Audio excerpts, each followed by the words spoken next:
Usa ka pagtuo, usa ka tingog, usa ka katawhan.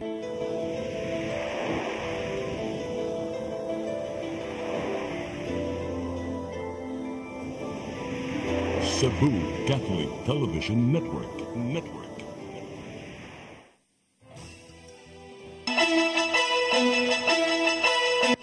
Uluhan sa mga balita sa Sayri 47. Pagdagsa sa mga pasahero agi sa tugpahanan ug bus terminals ning Semana Santa na panglantawan. Hugot nga seguridad ipatuman. Tulo ka mga public utility drivers nagpositibo sa kinalit nga drug test. Usa sa duha ka mga suspect sa pagpanglungkab sa apparel shop sa Lapu-Lapu na dakpa. Good news! Graduado sa Cebu Institute of Medicine, top-notcher sa Physician Licensure Examination. Sugbo, Kabisayan ug Mindanao, Pilipinas ug katawhan kutos maabot atong Sibya sa tibuok kalibutan mayong hapon. Live kita karon sa CCTN Channel 47 ug kini ang tulumanon sa nagunang kasayuran nga angay natong masayran. Ako si Dennis Tabar. Tulumanon sa patas ng mga balita ug opinyon. Ako si Danica Cabalis. Kini ang Sayri 47.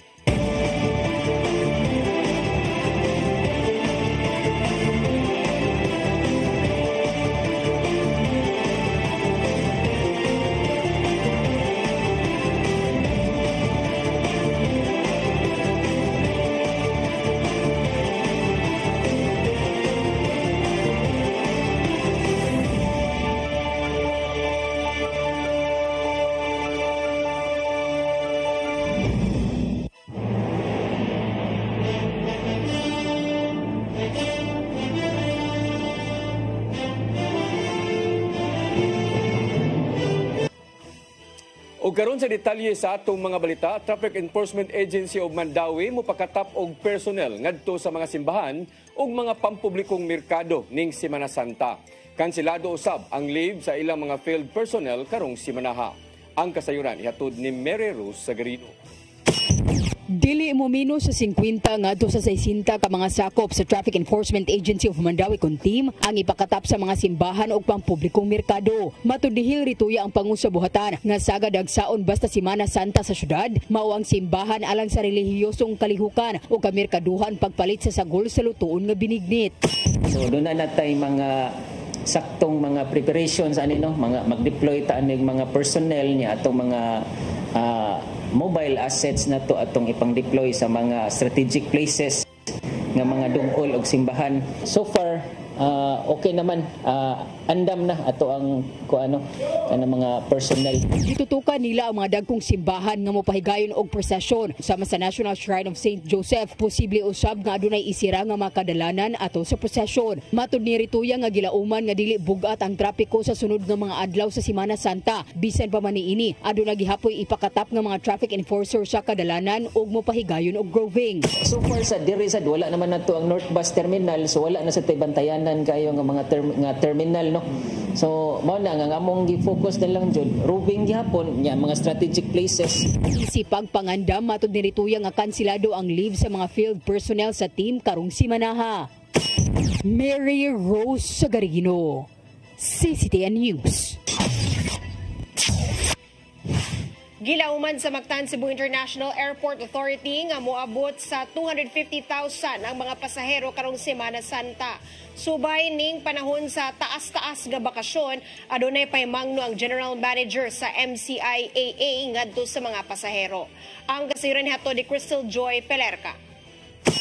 Karong Semana Santa, dulan 250,000 ka mga pasahero ang gilauman nga moagi sa Mactan Cebu International Airport. 8% kini nga pagsaka kung itandi sa Semana Santa sa nilabay nga tuig nga niabot sa kapin 230,000 ka mga pasahero. Sukad ni adtong Abril 13 hangtod sa Abril 20, gilauman sa Mactan Cebu International Airport Authority nga moabot sa 31,000 ang mga pasahero matag adlaw gikan na sa duha ka terminals. Kaganihang buntag nagmingaw pa ang maong tugpahanan. Gilauman sa mga opisyal sa MCIAA nga ugmang adlaw pa magsugod ang pagdasok sa mga pasahero. Pahimangno ni General Manager Julius Neri sa mga pasahero nga karong passenger season mas maayong magsayo kaysa sa naandan aron nga malikayan ang mga kakulian.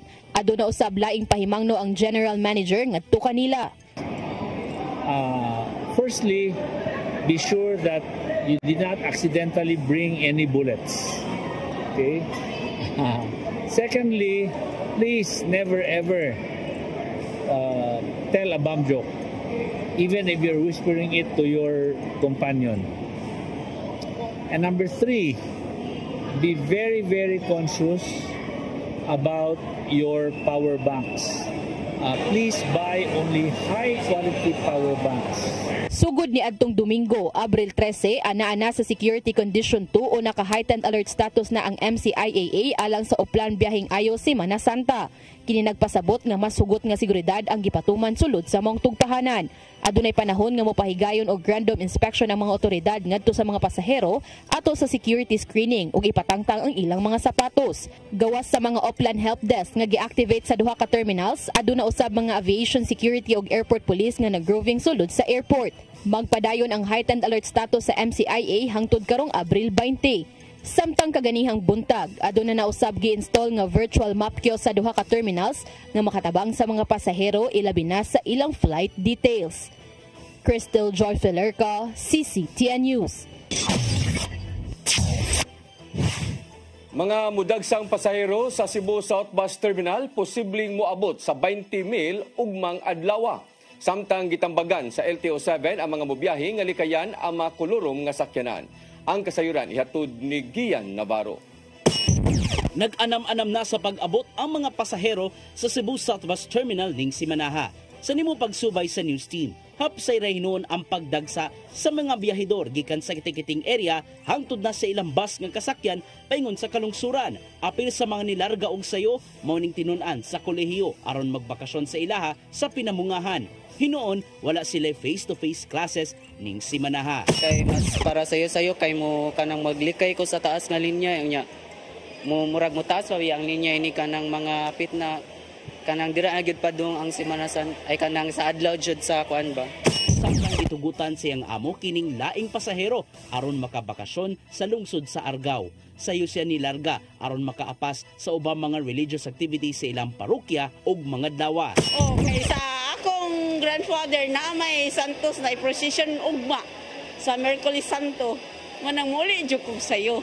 Gipubos na sa heightened alert status ang tanang mga PUV terminals, subay na sa taas-taas nga bakasyon ning panahon sa Semana Santa. Apan karon pa lang, dili sa Cebu South Bus Terminal inyong makita nga daghan ng mga pasahero ang manglarga paingon sa tagsa-tagsa ka mga destinasyon dili sa Sugbo ug sa mga kasikpit nga dapit. Apan gilaw man sa mga otoridad nga og mga adlaw, Miyerkules Santo, mas mudaghan pa kini diin half day ang trabaho sa gobyerno aron makapas ang uban sa ilang pagbiyahe paingon sa tagsa-tagsa lang mga padulngan. Sa pagbanabana gikan sa kadagkuan sa CSBT, moabot sa 20,000 ka mga pasahero matag adlaw ang mga bot ugma hangtod sa Huwebes Santo. Mas dagan kini itandi sa 10,000 ka mga pasahero nga nangabot kada adlaw sukad pa sa nahimong monitoring nila. Aron masiguro ang luwas ug hamugaway nga biyahe, nagbahas-bahas ang mga kadagkuan sa Land Transportation Office 7 ug ubang mga otoridad.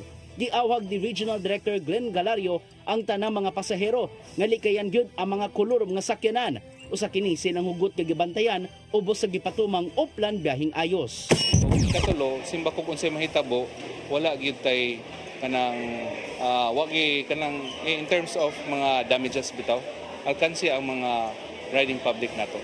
Hinuon silang inspeksyon sa mga pampasero ang sakyanan ug mga driver. Compliant usab sila sa mga rekisitos aron makabiyahe. May tambag hinuon ang kadagkuan sa terminal, LTO7 ug ubang otoridad nga mosunod gyud sa tanang mga security protocols. Ani ang punta sa atong kaugalingon kay labi na init kayo karon, magdala kita og saktong tubig para dehydration og ilabi na ang atong mga valuables kaning ato ang ampingan kay labi na daghan kay nga gadagsa pud nga mga balhiboon og kamot. Ikatagdang mopahigayon og inspeksyon ang mga kadagkuan sa Kapitolyo ugma sa buntag sa North ug South Bus Terminal dungan na sa pagdagsa sa mga pasahero. Gian Navarro, CCTN News. Nakatala ang Cebu Port Authority og kapin 78,000 ka mga pasahero sukad sa pagpatuman sa Oplan biyaheng ayos sa mga pantalan ning lalawigan. Matod sa Information Officer nilang si Mary Nol Bulasa, Dulaan na sa 37,000 ka mga pasahero ang niabot sa mga ports dinhi sa Sugbo gikan sa managlahing lugar.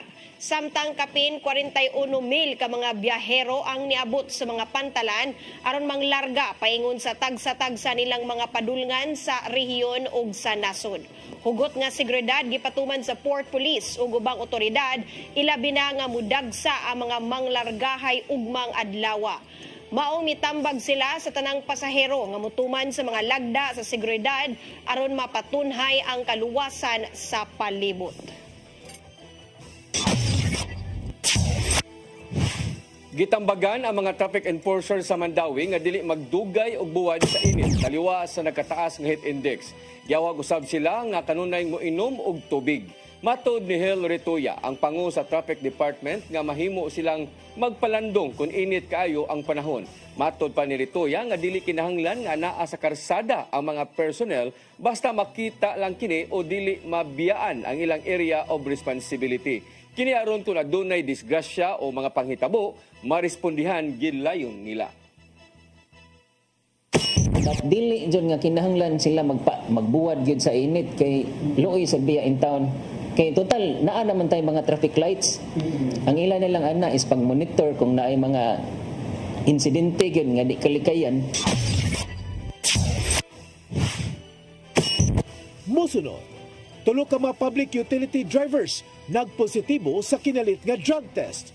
Kana og daghan pa mga balita sa pagbalik sa Sayre 47.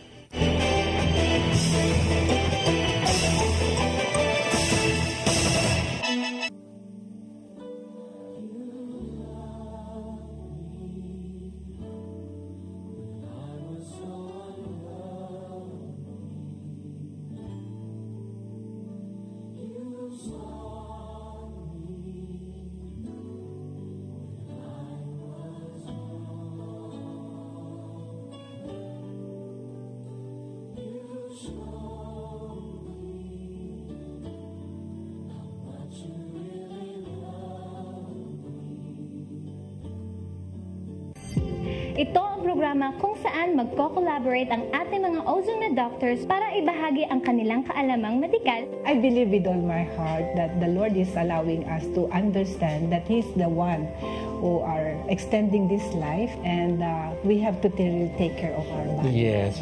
Matag episode, among ipaambit ninyo ang mga healing testimonies. Every day, pag gising mo, iisip ko kung ilang taon na lang yung itatagal ko, yung ganun. This is your path to a new start. OzoneMed Wellness Clinic New Start. Mapapanood every Saturday, 8 to 9 a.m. Og ang replay airing matag Miyerkules, 1:00 hangtod 2:00 sa hapon. Dinhilang sa CCTN Channel 47.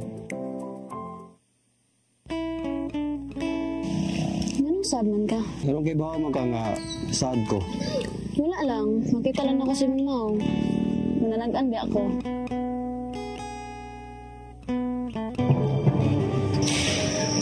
Samantala. Bakit tapos? Hindi ka wala.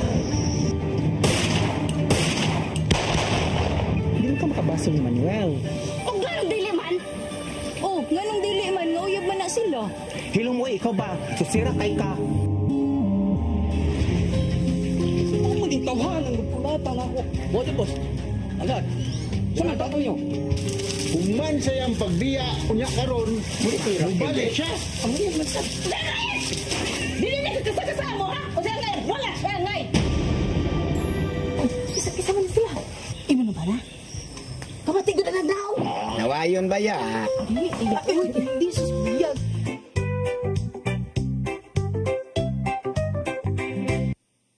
Good evening, ladies and gentlemen. Let us give another round of applause to my mom and dad for staying strong through the years. If you love me like you tell me, please be careful with my heart. You can take it. Ala, nininood sa man ang imong corona. Na-broken man eh. Makantos na kumuha ako. Ako kaya, dad. Kasi magpapilit din eh. Magpasora yung tanaman mo. O sige, panglayan mo! Pero Timani, once you leave this house, you can never come back! stop. Ako na ni.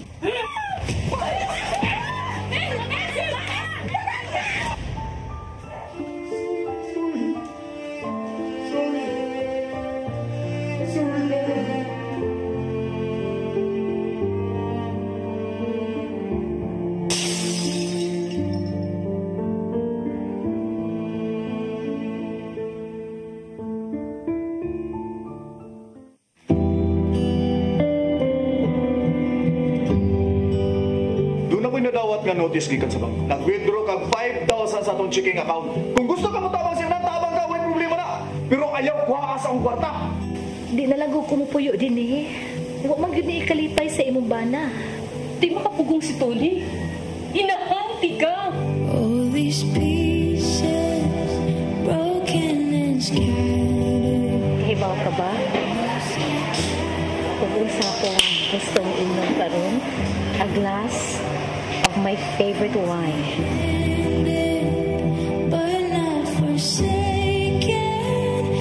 Naami program sa school ganiha. Importante kayo to. Pero bisag anino ninyo ni Daddy, wala jud nako nakita.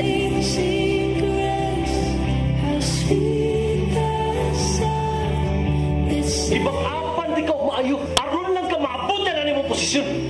Pero sa'yo mo gibon, imong giguba ako magsalig yan mo. Dunay kaaway nga gusto mo guba sa pamilya. Ug kana mo ang yawa. Ayaw itugot nga mo kanay mahitabo sa imong pamilya. Gusto nimo gubuon ang relasyon namong magtiayon? Dugay na kang gibuntog ni Hesus sa cross. Biyaya ako pamilya.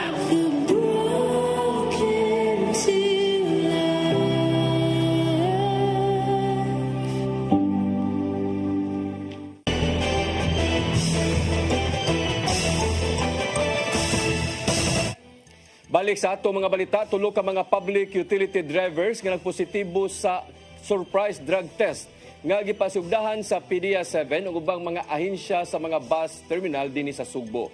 Samtang niabag ang PRO-7 sa pagsiguro nga luwas ang biyahe sa mga pasahirong bus ning ting bakasyon. Ang kasayuran ihatod ni Mary Rose Sagarino. Tuyong mipahigayon og kinalit nga drug test ang Philippine Drug Enforcement Agency kun PDEA-7 uban ang managlahing ahensya sa gobyerno sa North ug South Bus Terminal sa Dakbayan sa Sugbo. Karong adlaw gikuhaan og urine samples ang kapin usa ka gatos ka mga bus drivers aron sutaon kung nigamit ba sila og ginadiling drogas. Apan tulo kanila ang nagpositibo base sa nahimong pagsusi sa mga chemist gikan sa maong ahensya. Matod ni PDEA-7 Director Alex Tablate nga managlahing kaso ang atubangon sa mga nagpositibo. In case sila ay mag-positive, of course, on the administrative nga kuha namin, sa part sa LTO, paon nila itong lisensya in the meantime. And on the part sa ato naman, ato na advisean nga magpakuhan sila rehabilitation, particularly sa mga first offenders. Gituyo usab ang maong lakang ubos sa uplan harabas aron masiguro nga anaa sa maayong disposisyon ang mga PUV driver. Mipasabot ang LTFRB-7 nga gawa sa driver adunay tulubagon ang mga operator tungod sa dili maayong binuhatan sa nagmaneho sa bus kung magpositibo sa drug test. Ang license na jurisdiction sa LTO, ilan ang i-confiscate na sila corresponding nga mga penalties. Sa part sa LTFRB, among isumo ng operator. Sa laing bahin, apil sa mga misubay sa kahimtang sa mga terminal, si Police Regional Office 7 Director Brigadier General Rodrigo Maranan gawas sa mga pasahero. Lakip sa mga gipang subay ni Maranan kung luwas ba nga makabiyahi ang mga bus paingon sa ilang mga destinasyon. Hinuon gihangop ni Maranan ang nahimong lakang sa mga ahensya sa gobyerno aron magpabilin ang hugot nga seguridad sa palibot. Maong nanghatag ang kadagkuan og mga essential kits ngadto sa mga pulis nga gideploy sa terminal ingon man sa pipila ka mga pasahero. Naglangkob kini sa kape, candy, vitamins ug uban pa. Yung ating pinamimigay sa ating mga tauhan, ano natin yun, kaunting pag-appreciate sa kanilang mga ginagawang sacrifices sa pagtupad ng kanilang duty. Ano? Mary Rose Sagarino, CCTN News. Wala nagdahom o gikalipay ni re-electionist Senator Amy Marcos ang pag-endorsa ni Vice Presidente Sara Duterte sa iyang kandidatura karong eleksyon. Kinidungan sa pagpili ni Vice Presidente Duterte nga itom ang theme color sa kampanya tungod sa sitwasyon karon sa nasod. Malaumon si Marcos nga ang suporta ni Vice Presidente makapalig-on sa iyang kandidatura ilabi na tungod sa impluwensya niini sa publiko. Subling gisaway usab ni Marcos ang sayop nga pamaagi sa mga otoridad pag-aresto ni kanhi Presidente Rodrigo Duterte. Samtang tingwa ni Marcos nga himuon ang tanang lakang makabalik sa nasod ang kanhi Presidente. Kapin 115,000 ka mga pamilya sa Central Visayas nakahumana sa Pantawid Pamilyang Pilipino Program sa DSWD-7. Miawhag ang mismong Regional Director ngadto sa mga LGU nga abagan ang uban pang mga kabus nga nagpabilin sa Purpis. Ang kasayuran hihatod ni Gian Navarro. Gitaho sa Department of Social Welfare and Development 7 nga nakahumana sa Pantawid Pamilyang Pilipino Program kung Purpis ang moabot sa 115,000 ka mga pamilya sa Central Visayas. Gikan sa mong gidaghanon sa mga household beneficiaries nga graduado na. Nagagikan sa Sugbo ang kapin 79,000 ka mga pamilya.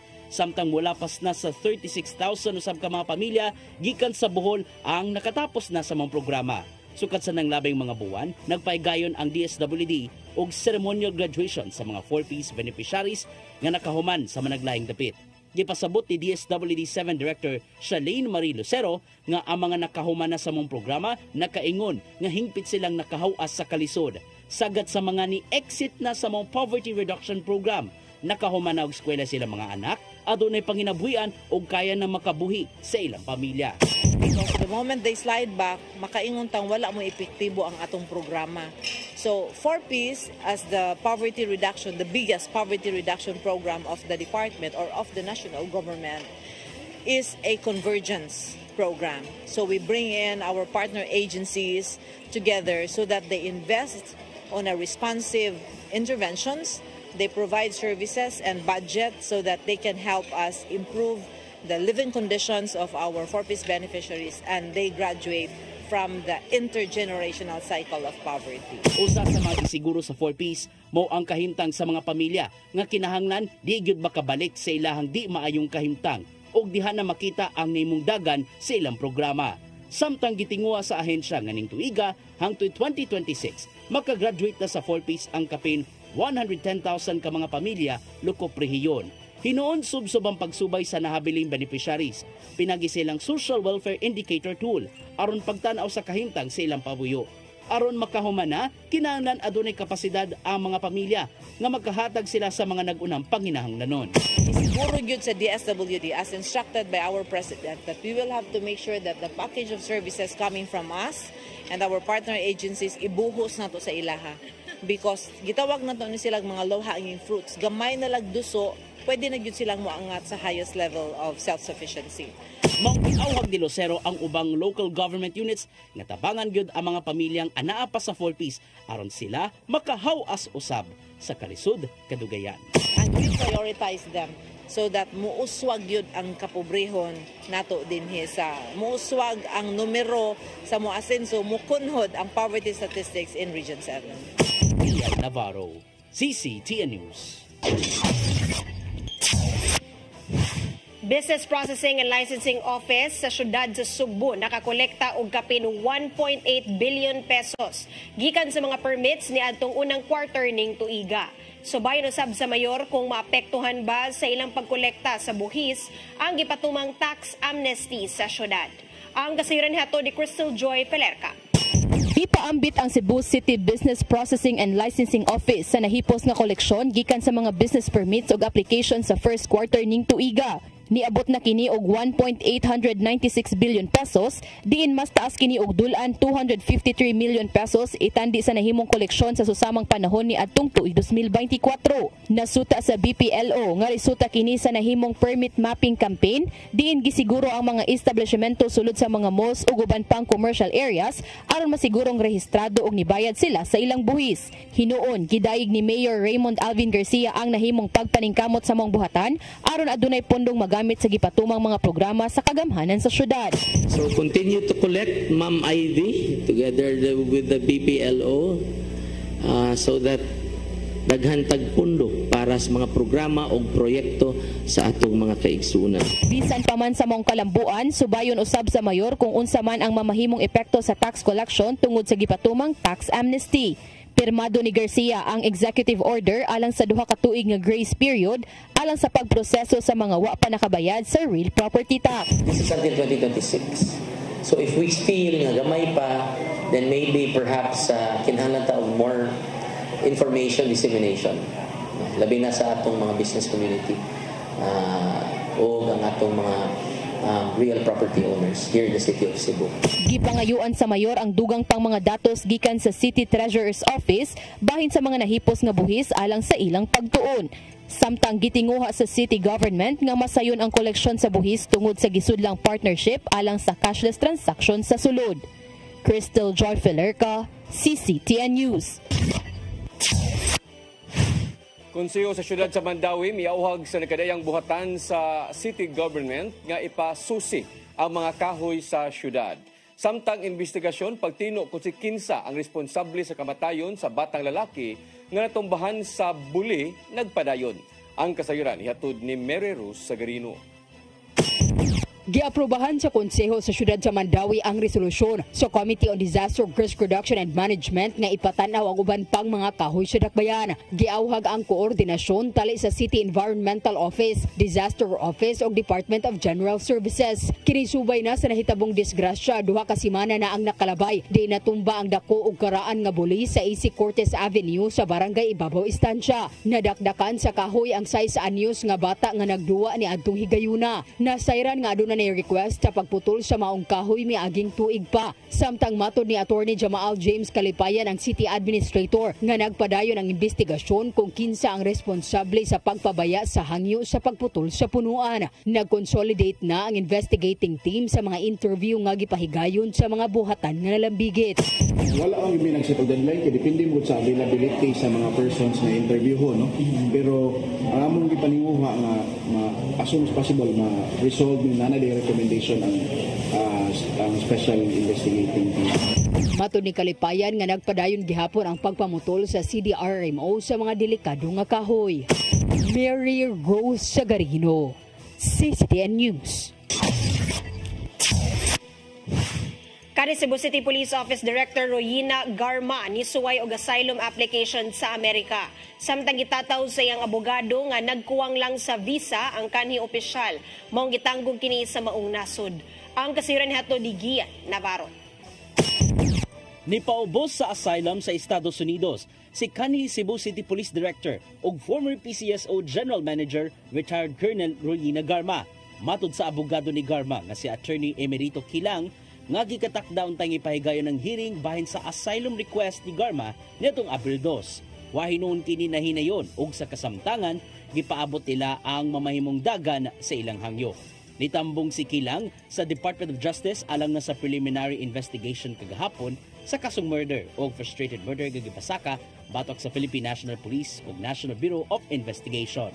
Bahin kini sa nahitabong kamatayon ni kanhi PCSO Board Secretary Wesley Barayuga. Duga panikilang nga mopasaka og counter affidavit si Garma sa DOJ karong Mayo 2. Nasayrang niabot sa Amerika si Garma nitong November 7, 2024. Human gipasanginlan nga nagpatabang kaniya si kanhi Presidente Rodrigo Duterte alang sa pagpatuman sa uplantukhang lokop nasod. Gitanggong karon sa mga otoridad sa Amerika si Garma tungod sa gingong kakuwang sa visa documents diin dili day kini valid.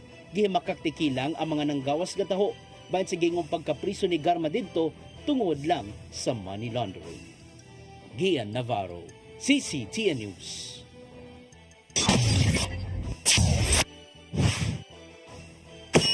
Mosunod, usa sa 2 ka mga suspect sa pagpanglungkab sa apparel shop sa Lapu-Lapu na dakpan. Kana og daghan pa mga balita sa pagbalik sa Sayre 47.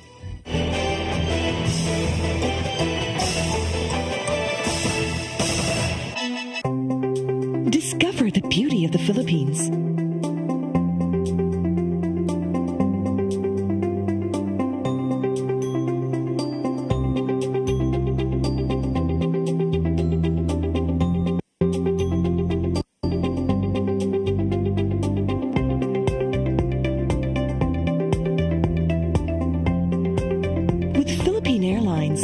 country's flag carrier.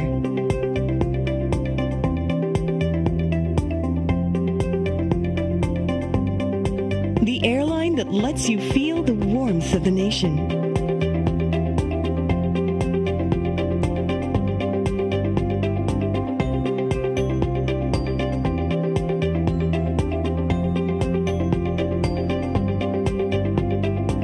Mabuhay!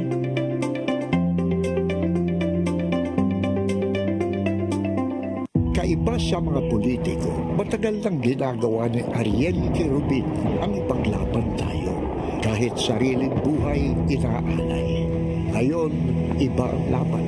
Pero tuloy ang misyon ni Ariel Querubin, ang ipaglaban tayo. Kung medalya ang sukatan at hindi pera, si Ariel Querubin ang ating bayani na karapat-dapat sa Senado. Pag may Ariel Querubin sa Senado, may bayani tayo sigurado.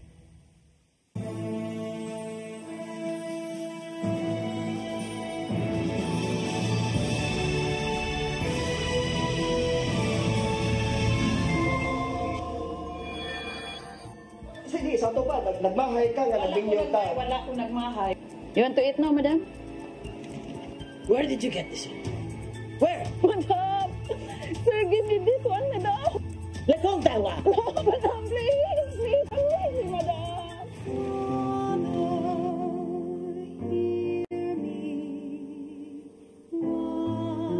Medyo ko ganahan mo uli ang Pilipinas kay gusto ko. Pangita dyan kong trabaho na rin tabangan ta ko ninyo.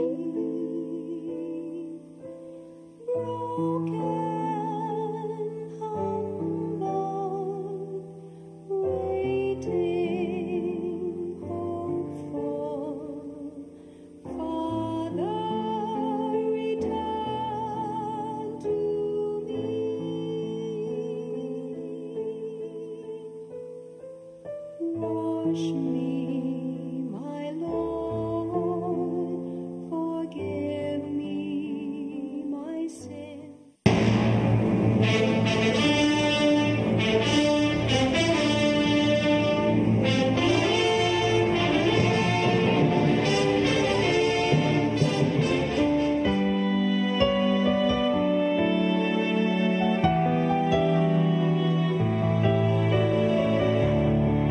Pagkadaghang klase sa taong ning kalibutan.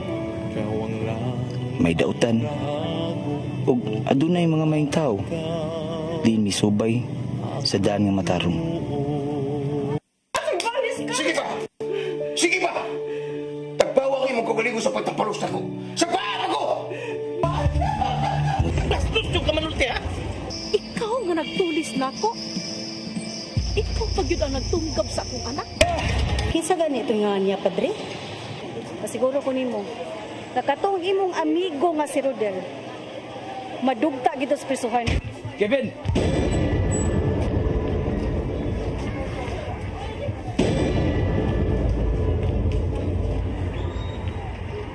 Kahit yung yung uda! Rodel!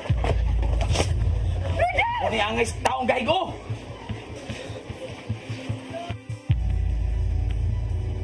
Ginoo, sa imong mga kamot, itugyan ko kanimo ang akong kinabuhi. Ikaw ang punuan, ug ako ang sanga.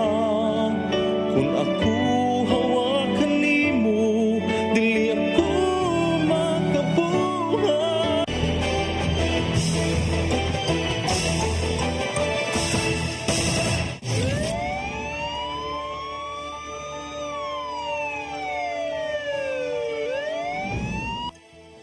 Balik sa atong mga balita, usa sa duha sa mga suspek sa pagpanglungkab sa katindahan sa Lapu-Lapu niadtong Oktubre nasikop human ma-serve ang duha ka warrant of arrest. Gihimakak sa suspek nga 7 milyones ka pesos ang sold sa Bolt nga ilang nga gikawat. Ang kasayuran ihatod ni Crystal Joy Filerca.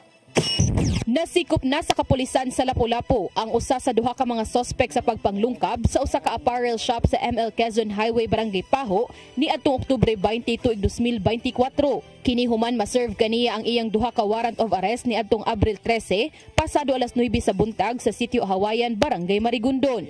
Ang dinakpan giila nga si Archie Abadilla Mag-Usara o mas nailhan nga Itching.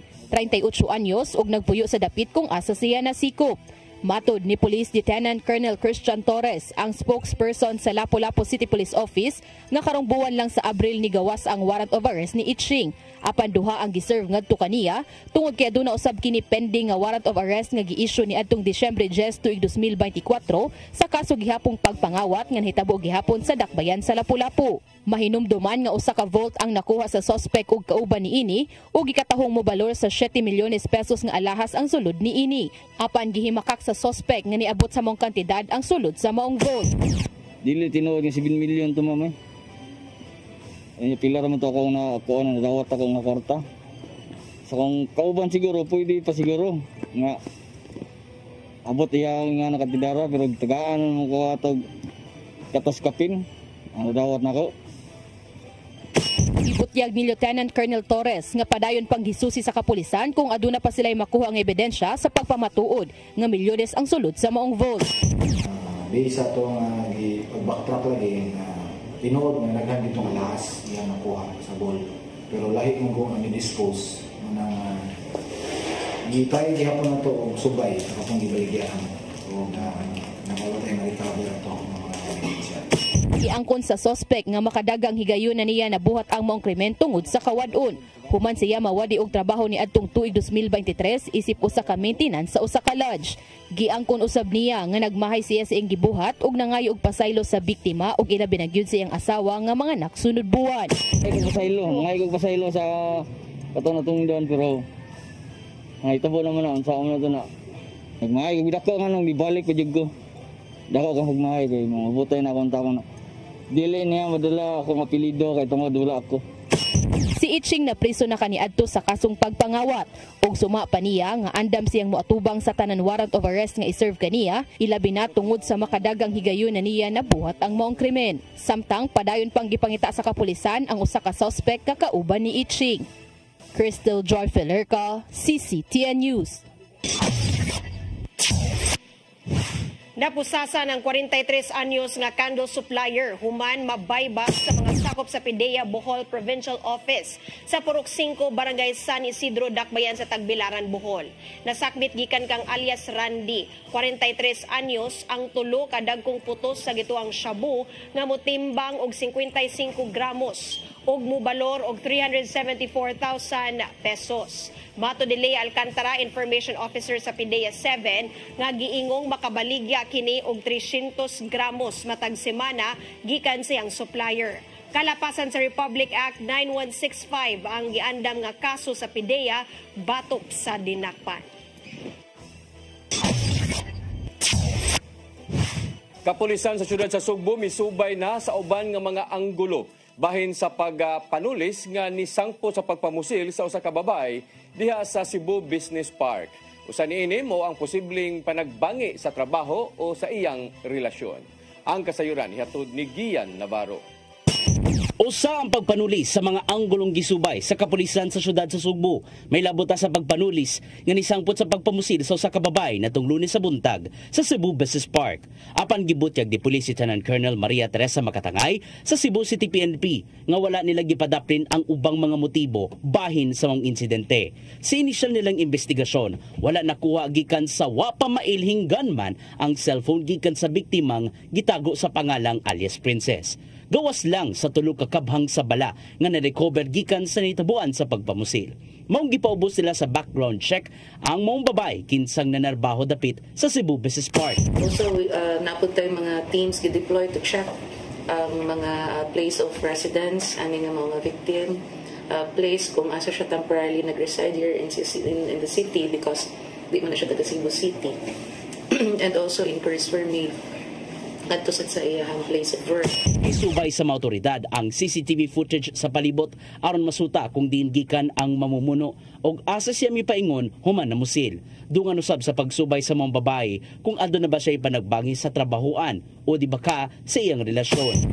Na-observe na to right before our eyes, which is from the concept na kaingon tag robbery, no? But we are checking some angles na naasay possibility nga mo irason niya nato nito po. Aduna na sila person of interest ngaylang gisubay ug sutaon kung nalambigit pagyud siya sa mong insidente o dili. Karong giila pa sa mga investigador kinsa ang gunman. Nihangyo si makatangay sa mga nakakita nga makig-alayon kanila. Kini aron mapadali na ang pagsulbad sa mong investigasyon ug hayan madakpan ang responsable sa insidente nga nisang putusab sa juday kahaso sa mga motorista nga nangagi sa maong dala. Tuo lang sa ato ang nearest police station and offer some leads to the police. This is for the benefit as well of the family who are grieving right now and also for the solution of this particular case. Ian Navarro, CCTN News.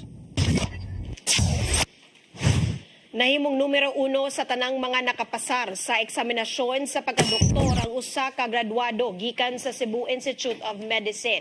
Nakakuha ang top-notcher nga si Adrian Eliazar Go og 87.75% nga rating sa physician licensure examination.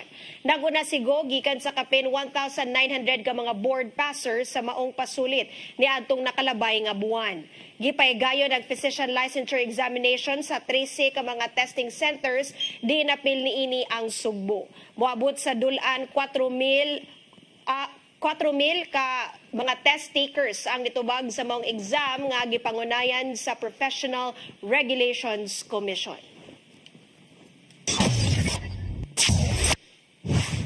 Mao kadto naglangkob sa atong mga balita sa Sayre 47. Ako si Dennis Taban.